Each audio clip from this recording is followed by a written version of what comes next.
Aujourd'hui, nous allons voir plusieurs hacks de productivité qui vont te simplifier la vie.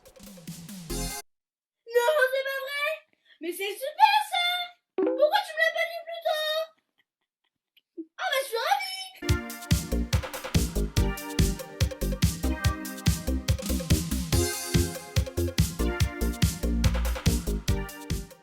Première astuce, stocker ces informations quelque part. Généralement, quand on travaille, on a tendance à garder les choses en tête, pouvoir noter à la main ou sur l'ordinateur les informations permet de soulager la charge mentale et c'est quand même plus pratique de pouvoir compter sur des écrits que sur sa mémoire. Numéro 2, automatiser les tâches ennuyeuses ou récurrentes. Généralement, lorsqu'on travaille, on fait souvent les mêmes tâches encore et encore. Je vous ai déjà montré sur la chaîne quelques astuces pour automatiser certaines tâches. L'idée, c'est d'automatiser un maximum pour gagner un max de temps. Numéro 3, arrêter le multitâche. Je sais, ça peut être tentant de faire plusieurs choses en même temps. On a l'impression de gérer, mais au contraire, ça gêne notre concentration. Donc on arrête. Numéro 4, optimiser son temps de transport. Lorsqu'on est dans les transports, on est généralement à 30-45 minutes. Si on a la chance de pouvoir prendre les transports en commun, c'est l'occasion pour faire des tâches qu'on n'a peut-être pas le temps de faire pendant notre temps de travail ou notre temps de vie perso, ou qu'on n'a tout simplement pas envie de faire. Donc on peut en profiter pour écouter un podcast, checker ses mails, répondre à des mails. Bref, optimiser le temps au maximum. Numéro 5, limiter les distractions. Lorsque l'on travaille, on est très souvent distrait, tenté par des notifications, par des personnes qui nous parlent. L'idée, c'est de rester focalisé au maximum sur la tâche qu'on est en train d'accomplir pour pouvoir l'accomplir de manière optimale. Numéro 6, planifier la semaine prochaine le vendredi. Lorsqu'on arrive à vendredi, on planifie toutes nos tâches de la semaine. Comme ça, lorsqu'on arrive lundi, on sait exactement ce qu'on a à faire. Tout est planifié, priorisé et il n'y a plus qu'à se mettre au travail.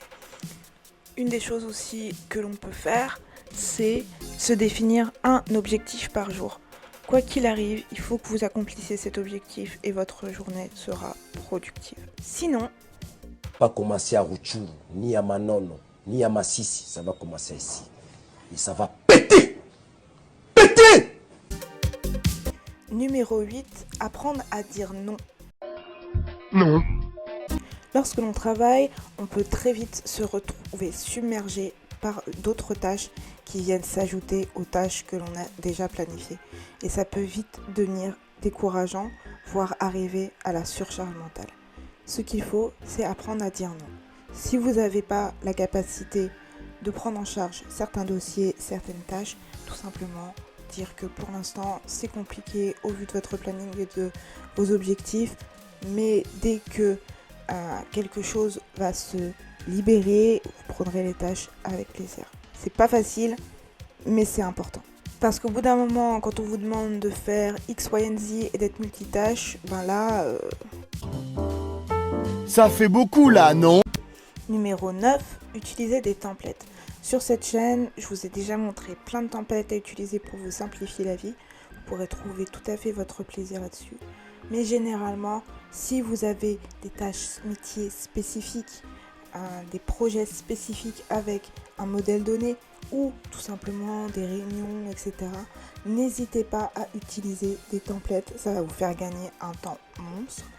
Et si jamais vous n'avez pas d'inspiration, je vous invite à regarder directement sur Gumroad pour télécharger un des templates que j'ai créé pour vous faciliter la vie.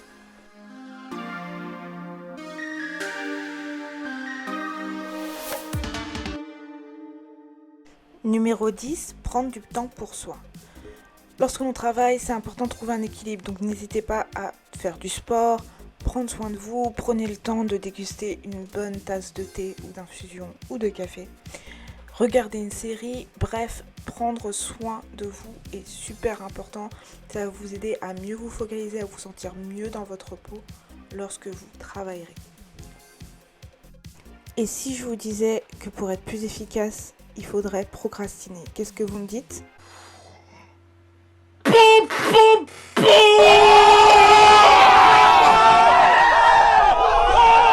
En effet, procrastiner vous donne plus de temps pour penser, conserver vos ressources, vous aider aussi à prioriser sans trop d'efforts, vous aider à travailler plus efficacement, à vous focaliser sur le travail, à augmenter votre créativité, augmenter votre motivation, à vous donner un sentiment d'autonomie et de contrôle et aussi à réduire votre stress. Alors profitez-en. Moi je pense que la question elle est vite répondue. Numéro 12, écoutez de la musique productive. Lorsque vous travaillez, écoutez une musique que vous aimez à un certain niveau peut vous aider à être plus productif. Parce que la musique, en fait, ça va augmenter le niveau de dopamine dans votre cerveau et la musique va vous aider à faire ressentir votre travail plus appréciable, plus amusant. Les musiques avec lesquelles on est familier ont tendance à booster notre niveau de productivité et ça ne nécessite pas d'avoir un niveau de focus très important. Attention toutefois, la musique peut décroître la productivité à partir d'un certain BPM. Numéro 13, expérimenter différentes méthodes. Lorsque l'on travaille, on a tendance à utiliser encore et encore la même méthodologie pour travailler. Ce qui peut être intéressant, c'est pour aussi booster notre productivité, ramener des choses nouvelles, expérimenter des choses nouvelles pour voir ce qui nous convient le mieux, ce qui nous aide à accomplir de meilleurs résultats. On en a déjà parlé, mais si vous ne savez pas trop quel type de méthode existe, j'ai déjà présenté plusieurs templates, notamment la méthode de prise de notes Cornell, le Eat the Frog, la Bento méthode, bref, plein de Get Things Done, plein de méthodologies pour vous organiser. Et il y en a d'autres qui arrivent. Numéro 14, détecter ce qui ne fonctionne pas. Lorsqu'on a une façon de travailler qui n'apporte aucune satisfaction, il est important de rechercher ce qui ne fonctionne pas pour pouvoir le changer et pour expérimenter de nouvelles méthodes pour réussir à atteindre nos objectifs. Sinon, on peut toujours changer de lieu de travail. Au lieu de travailler à son bureau ou au bureau, si vous avez la possibilité de pouvoir être en télétravail 1 ou 2 jours par semaine ou peut-être toute la semaine de temps en temps, un peu plus flexible, n'hésitez pas à changer d'environnement de travail pour booster votre productivité. Ça fait toujours plaisir de casser un peu la routine du quotidien et puis c'est quand même beaucoup plus agréable de travailler au bord de la plage qu'en face de Marie-Thérèse. Numéro 16, avoir un espace de travail propre et organisé.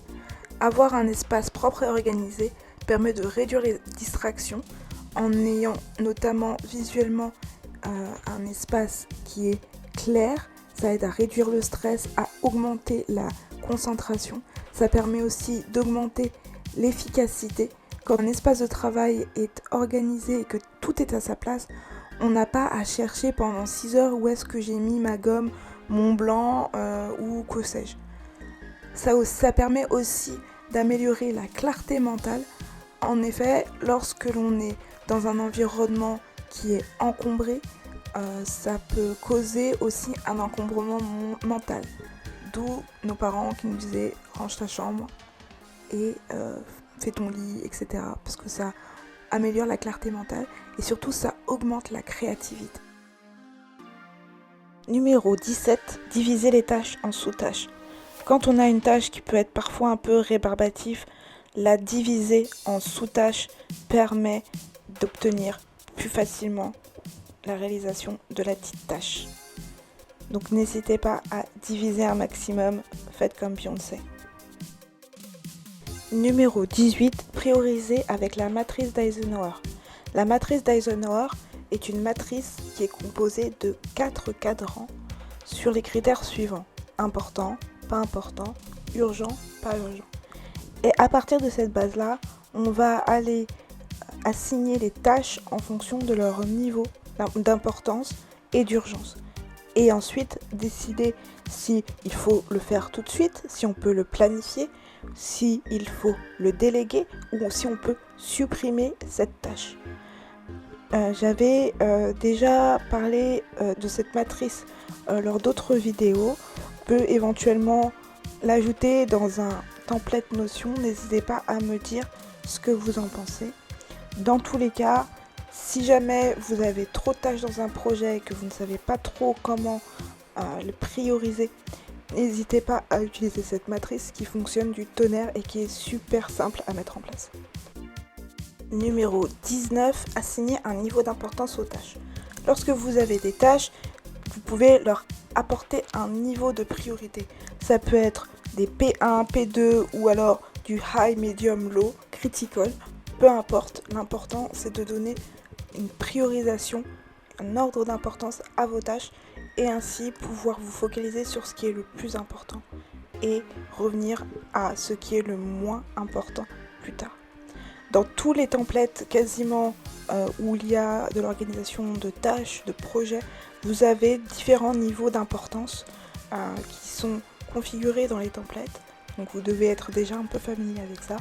Mais c'est quand même important, si jamais vous ne voulez pas définir d'objectifs, de vous définir des niveaux pour savoir sur quoi concentrer votre énergie à un moment donné. Et les tâches qui sont un peu moins importantes, mais c'est quand même cool si vous les réalisez à la fin de la journée. Numéro 20, organiser ses favoris de navigateur. Lorsqu'on a plein de favoris ou alors qu'on a beaucoup de sites qui sont très récurrents, ça peut être très intéressant pour optimiser son temps d'organiser ses favoris. Choisir qu'est-ce qu'on veut avoir sur la barre de nos favoris ou alors créer des dossiers et des sous-dossiers. Là, c'était 20 hacks de productivité. N'hésitez pas à partager cette vidéo si vous pensez qu'elle peut être utile à quelqu'un. Et surtout, j'aimerais remercier Who Run the World, Oumaté, Isabelle L, Sandrine L. Merci beaucoup pour votre soutien et surtout n'oubliez pas que... Je crois que toi et moi, on a un peu le même problème. C'est-à-dire qu'on peut pas vraiment tout miser sur notre physique, surtout toi. Alors si je peux me permettre de te donner un conseil, c'est oublie que t'as aucune chance, vas-y fonce. On sait jamais, sur un malentendu ça peut marcher.